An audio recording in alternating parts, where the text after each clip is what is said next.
সমঝোতা চুক্তি বাস্তবায়নে এবার ইসরায়েলের গলা চেপে ধরল আমেরিকা। ক্ষমতা ছাড়তে বাধ্য হবেন কি নেতানিয়াহু? যুদ্ধবিরতির পরেও লেবাননে হামলা চালাচ্ছে ইসরায়েল। হামলা বন্ধ না হলে যুক্তরাষ্ট্রের সাথে বৈঠক করবে না ইরান। আরবদের টাকায় ভাগ্য খুলছে ইরানের। 30,000 কোটি ডলার দিচ্ছে কারা? হরমুজ খোলার পরেও কেন কাটেনি জ্বালানি সংকট? আসসালামু আলাইকুম, দেখছিলেন Bangla vision world news headline. মার্কিন প্রেসিডেন্ট ডোনাল্ড ট্রাম্পের সই করা ইরান চুক্তি মেনে নেওয়ার জন্য ইসরায়েলকে কড়া হুঁশিয়ারি দিয়েছেন যুক্তরাষ্ট্রের ভাইস প্রেসিডেন্ট জে.ডি. ভ্যান্স। একই সঙ্গে মনে করিয়ে দিয়ে বলেন, যুক্তরাষ্ট্র ছাড়া বিশ্বের বেশিরভাগ দেশের কাছ থেকে বিচ্ছিন্ন হয়ে পড়েছে ইসরায়েল। নেতানিয়াহুর মন্ত্রিসভার কিছু সদস্য প্রকাশ্যেই এই চুক্তির বিরোধিতা করছেন এবং মার্কিন প্রেসিডেন্টকে আক্রমণ করছেন। তাদের উদ্দেশ্যে ভ্যান্স বলেন, ডোনাল্ড ট্রাম্প এই মুহূর্তে বিশ্বের একমাত্র প্রেসিডেন্ট যিনি ইসরায়েলের প্রতি সহানুভূতিশীল। যুক্তরাষ্ট্রের হুমকি কি ইসরায়েলের জন্য বিপদ ডেকে আনছে? মীর ফজলে রাব্বির ডেস্ক রিপোর্ট। চাপ যতই থাকুক, নিজের অবস্থান থেকে এক চুলও নড়ছেন না ইসরায়েলের প্রধানমন্ত্রী বেনিয়ামিন নেতানিয়াহু। বরং শান্তি চুক্তির সম্ভাবনাকে পুরোপুরি ভেস্তে দিতে পর্দার আড়ালে নতুন পরিকল্পনা সাজাচ্ছেন তিনি। ইরানের সঙ্গে হওয়া সমঝোতা স্মারকের অংশ হিসেবে লেবানন সংক্রান্ত শর্ত মেনে চলতে ইসরায়েলকে কঠোর বার্তা দিয়েছে যুক্তরাষ্ট্র। তবে এই অবস্থান যুক্তরাষ্ট্রের কংগ্রেসের বহু ইসরায়েল সমর্থক সদস্যদের মধ্যে প্রশ্ন ও অসন্তোষ তৈরি করেছে। নেতানিয়াহু চান না চুক্তিটি আনুষ্ঠানিকভাবে প্রতিষ্ঠিত হোক, তাই যুক্তরাষ্ট্রকে সমঝোতা থেকে সরাতে এখন নতুন পরিকল্পনার পথে হাঁটছেন তিনি। এমনটাই মনে করছেন রাজনৈতিক বিশ্লেষক হারলান উলম্যান। কাতার ভিত্তিক সংবাদ মাধ্যম আল জাজিরাকে দেওয়া এক সাক্ষাৎকারে উলম্যান বলেন, যুক্তরাষ্ট্র ও ইসরায়েলের সম্পর্ক বর্তমানে অস্থিতিশীল এবং বিপজ্জনক পর্যায়ে পৌঁছেছে। তিনি বলেন, নেতানিয়াহু অত্যন্ত ক্ষুব্ধ। তিনি এই চুক্তি ভেঙে দিতে চান। নেতানিয়াহু প্রকাশ্যে এই চুক্তির সমালোচনা না করলেও তিনি চুক্তিটি নিয়ে অসন্তুষ্ট। উলম্যানের মতে, ট্রাম্প সবার সামনে নেতানিয়াহুকে সতর্ক করে বোঝাচ্ছেন যে শেষ সিদ্ধান্ত নেওয়ার ক্ষমতা শুধু ট্রাম্পেরই আছে। এর ফলে ইসরায়েলের রাজনীতিতে নেতানিয়াহু দুর্বল হয়ে পড়েছেন এবং তার বিরোধীরা সুবিধা পেয়ে যাচ্ছেন, যা আগামী নির্বাচনে নেতানিয়াহুর জন্য বড় বিপদ ডেকে আনতে পারে। এদিকে মার্কিন ভাইস প্রেসিডেন্ট জে.ডি. ভ্যান্স এ বিষয়ে ইসরায়েলের প্রতি খুবই কঠোর ভাষায় সতর্কবার্তা দিয়েছেন। 18 জুন ওয়াশিংটন ডিসিতে এক সংবাদ সম্মেলনে ইসরায়েল সহ আরব দেশগুলোকে এই চুক্তিটিকে সফলভাবে সম্পন্ন করার আহ্বান জানান ভ্যান্স। আমি একটি প্রতিবেদনে দেখেছি নেতানিয়াহু ক্ষোভে ফেটে পড়েছেন। নেতানিয়াহুর মন্ত্রিসভার কিছু সদস্য প্রকাশ্যেই এই চুক্তির বিরোধিতা করছেন এবং মার্কিন যুক্তরাষ্ট্রের প্রেসিডেন্টকে ব্যক্তিগতভাবে আক্রমণ করছেন। তাদের উদ্দেশ্যে আমি বলতে চাই, ডোনাল্ড ট্রাম্প হলেন এই মুহূর্তে পুরো বিশ্বের একমাত্র প্রেসিডেন্ট যিনি ইসরায়েল রাষ্ট্রের প্রতি সহানুভূতিশীল। গত 3 মাসে আমাদের মাতৃভূমিকে রক্ষা করার জন্য যে সমস্ত অস্ত্র ব্যবহার করা হয়েছে তার 2/3 তৈরি হয়েছে আমেরিকার মানুষের হাতে এবং সেগুলোর খরচ জুগিয়েছে আমেরিকার করদাতারা। ইসরায়েলের কেউ যদি মনে করে থাকেন যে তাদের সবচেয়ে বড় সমস্যা মার্কিন প্রেসিডেন্ট, তবে তাদের বাস্তবতায় ফিরে আসা উচিত। নিজেদের দেশের আসল পরিস্থিতিটা তাদের বোঝা উচিত। শান্তি স্থাপনের চলমান প্রচেষ্টার মধ্যেই লেবাননে হামলা চালিয়ে যাচ্ছে ইসরায়েল। বিশ্লেষকদের মতে, লেবাননে বিমান হামলা চালিয়ে নেতানিয়াহু মূলত 2টি শান্তি চুক্তি একসঙ্গে নস্যাৎ করার চেষ্টা করছেন। এর একটি যুক্তরাষ্ট্র ও ইরানের মধ্যকার শান্তি চুক্তি, আর অন্যটি হল এই চুক্তির হাত ধরে ইসরায়েল ও লেবাননের মধ্যে হতে যাওয়া সম্ভাব্য শান্তি প্রক্রিয়া। ইরান মধ্যপ্রাচ্যে একটি নতুন প্রতিরোধ সমীকরণ তৈরি করতে চাইছে। এই সমীকরণ অনুযায়ী বৈরুত বা লেবাননের যে কোনো জায়গায় ইসরায়েল হামলা চালালে ইরান সরাসরি দেশটির উপর পাল্টা আঘাত হানবে। নেতানিয়াহু মূলত ইরানের এই চেষ্টাকে শুরুতেই রুখে দিতে চাইছেন বলে মনে করছেন বিশ্লেষকেরা। মীর ফজলে রাব্বি, বাংলা ভিশন। যুক্তরাষ্ট্র ইরান সমঝোতা চুক্তি সই হলেও ভেস্তে গেছে দুই পক্ষের সরাসরি বৈঠক। লেবানন জুড়ে ইসরায়েলি আগ্রাসন বন্ধ না হলে যুক্তরাষ্ট্রের সাথে কোনো বৈঠক নয় বলে সাফ জানিয়েছে ইরান। এদিকে যুদ্ধবিরতির পরেও লেবাননে হামলা বাড়িয়েছে ইসরায়েলি সেনারা। সবশেষ হামলায় প্রাণ হারিয়েছে অন্তত 18 জন সাধারণ লেবানিজ। হিজবুল্লাহর পাল্টা হামলায় নিহত হয়েছে 4 ইসরায়েলি সেনাও। ইসরায়েলের এমন আগ্রাসী আচরণকে পাশ কাটিয়ে শেষ পর্যন্ত আলোচনার টেবিলে ফিরতে পারবে ইরান আমেরিকা, নাকি ব্যর্থ হবে মধ্যপ্রাচ্যে স্থায়ী শান্তি প্রতিষ্ঠার সব চেষ্টা? সানজিদা ইসলাম তন্নির ডেস্ক রিপোর্ট। যুক্তরাষ্ট্র ইরানের মধ্যে সমঝোতা চুক্তি আটকানোর সব চেষ্টা ব্যর্থ হওয়ার পর এবার দুই পক্ষের মধ্যে শুরু হওয়া ৬০ দিনের আলোচনা পর্ব ভেস্তে দিতে মরিয়া ইসরায়েল। যুক্তরাষ্ট্র ও ইরানের মধ্যে সমঝোতা স্মারক সই হওয়ার পর লেবানন জুড়ে হামলার মাত্রা বাড়িয়েছে বর্বর নেতানিয়াহুর দেশ। দক্ষিণ লেবাননে রাতভর আগ্রাসী হামলা চালিয়েছে ইসরায়েলি সেনারা। এতে সাধারণ লেবানিজদের সাথে প্রাণ হারিয়েছে ৪ ইসরায়েলি সেনাও। লেবাননে আগ্রাসনের মাত্রা বাড়িয়ে যুক্তরাষ্ট্র ইরানের মধ্যে সমঝোতা চুক্তি ঠেকাতে না পারলেও সুইজারল্যান্ডে দুই পক্ষের মুখোমুখি বৈঠক ভেস্তে দিতে পেরেছে নির্লজ্জ জায়নবাদী ইসরায়েল। লেবাননে হামলা বন্ধ না হওয়া পর্যন্ত যুক্তরাষ্ট্রের সাথে কোনো বৈঠক শুরু হবে না বলে সাফ জানিয়েছে খামেনির দেশ। প্রশ্ন উঠেছে, ইসরায়েলের ছলচাতুরিতে কি শেষ পর্যন্ত আলোচনার টেবিলে ফিরতে পারবে ইরান ও আমেরিকা, নাকি ব্যর্থ হবে মধ্যপ্রাচ্যে স্থায়ী শান্তি প্রতিষ্ঠার সব চেষ্টা? গেল ২৮ ফেব্রুয়ারি যুদ্ধ শুরু হওয়ার ৩ মাসেরও বেশি সময় পর এখনও মধ্যপ্রাচ্যে শান্তি প্রতিষ্ঠার বিষয়ে একমত হতে না পারলেও প্রথমবারের মতো ইসরায়েলের বিরুদ্ধে ইরানের কাতারে এসে দাঁড়িয়েছে যুক্তরাষ্ট্র। ইরানের মতো মার্কিন নেতারাও চান লেবাননে বন্ধ হোক ইসরায়েলি নৃশংসতা। সামাজিক মাধ্যমের পোস্টে বিষয়টি নিশ্চিত করেছেন মার্কিন প্রেসিডেন্ট ডোনাল্ড ট্রাম্প। তবে ইসরায়েলি প্রধানমন্ত্রী বেনিয়ামিন নেতানিয়াহুকে কিছুতেই বাগে আনতে পারছেন না।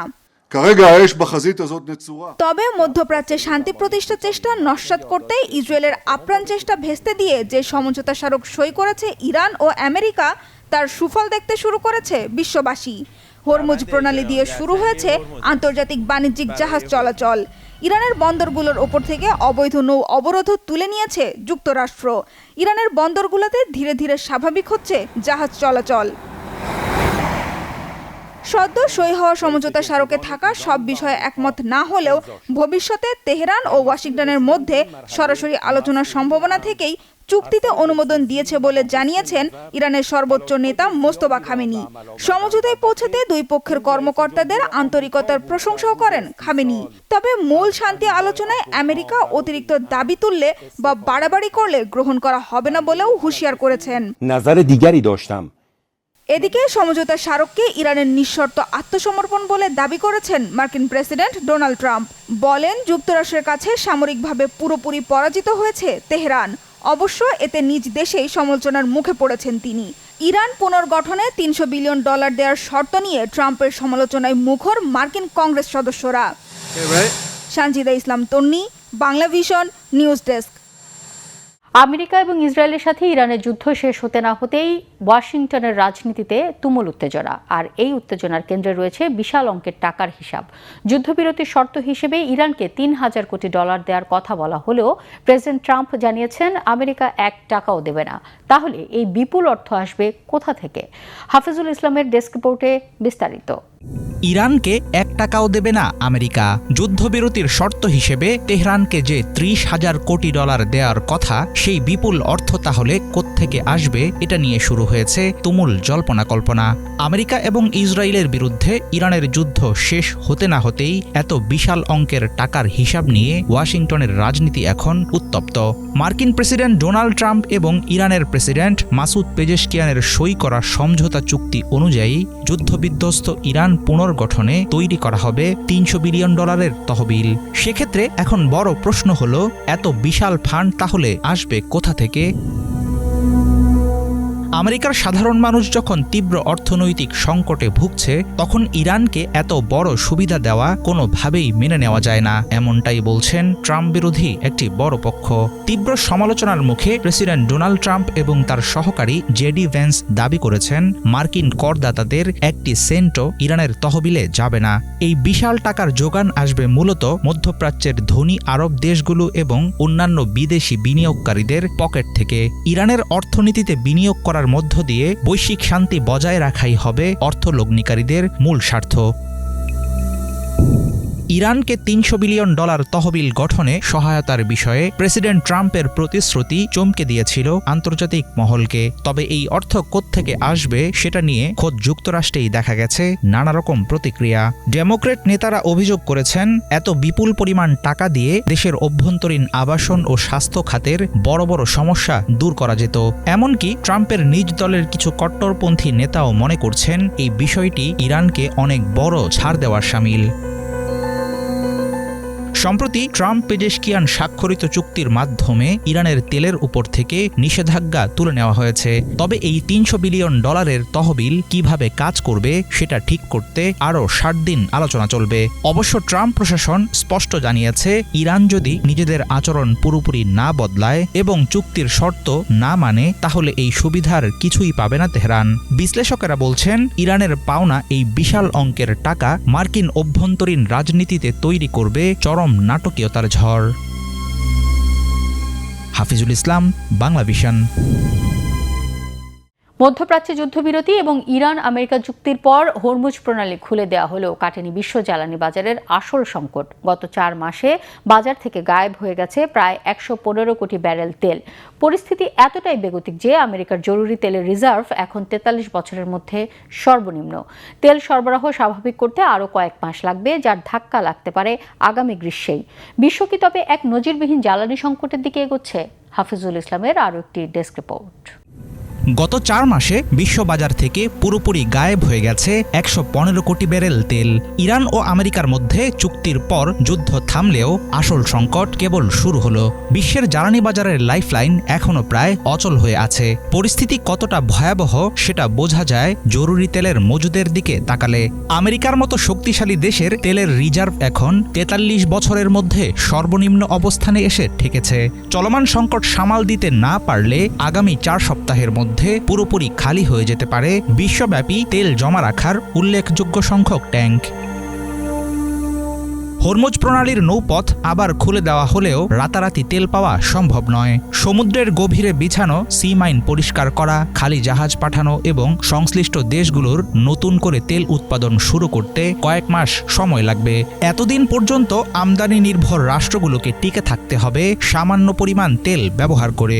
মধ্যপ্রাচ্যে যুদ্ধবিরতির প্রভাবে আন্তর্জাতিক জ্বালানি বাজারে তেলের দাম সাময়িকভাবে কমেছে ঠিকই, কিন্তু বিশেষজ্ঞরা বলছেন এই স্বস্তি দীর্ঘস্থায়ী হবে না। বিশ্ববাজারে তেলের ঘাটতির মূল প্রভাব পড়বে আগামী গ্রীষ্মে। ফলে সাধারণ মানুষকে তখন বর্তমান সময়ের চেয়ে চড়া দামে জ্বালানি কিনতে হতে পারে, এমনটাই আশঙ্কা বিশ্লেষকদের। তবে পুরোপুরি নিরাশ হওয়ার মতো পরিস্থিতি এখনো আসেনি। যুদ্ধের আগে বিভিন্ন দেশের ভাণ্ডারে প্রচুর অতিরিক্ত তেল জমা ছিল, সেই মজুদ এখনো পুরোপুরি ফুরিয়ে যায়নি। এছাড়াও উৎপাদনকারী দেশগুলো যদি মুনাফা লাভের জন্য দ্রুত নতুন তেল বাজারে ছাড়ে, সেক্ষেত্রে বড় কোনো বিপর্যয় ছাড়াই জ্বালানি সংকট কাটিয়ে ওঠা সম্ভব হতে পারে। তেলের এই শূন্যতা থেকে মুক্তির নতুন কোনো সমাধান আসবে নাকি বিপদ আরও বাড়বে, আগামী কয়েক সপ্তাহেই মিলবে সেই উত্তর। হাফিজুল ইসলাম, বাংলাভিশন। যুক্তরাজ্যের ক্ষমতাসীন লেবার পার্টির নেতৃত্ব পরিবর্তনের জোরালো আলোচনা শুরু হয়েছে। ইংল্যান্ডের মেকারফিল্ড আসনের গুরুত্বপূর্ণ উপনির্বাচনে বড় ব্যবধানে জয় পেয়েছেন বৃহত্তর ম্যানচেস্টারের মেয়র অ্যান্ডি বার্নহ্যাম। বিশ্লেষকদের মতে এই জয় শুধু বার্নহ্যামের পার্লামেন্টে প্রত্যাবর্তনই নয়, বরং প্রধানমন্ত্রী কিয়ার স্টারমারের নেতৃত্বের জন্য বড় চ্যালেঞ্জ। তবে ব্রিটিশ প্রধানমন্ত্রী সাফ জানিয়ে দিয়েছেন, প্রধানমন্ত্রীর আসন থেকে তিনি সরছেন না, যে কোনো চ্যালেঞ্জের মোকাবেলা করতে প্রস্তুত আছেন তিনি। নাইম আহমেদের ডেস্ক রিপোর্ট।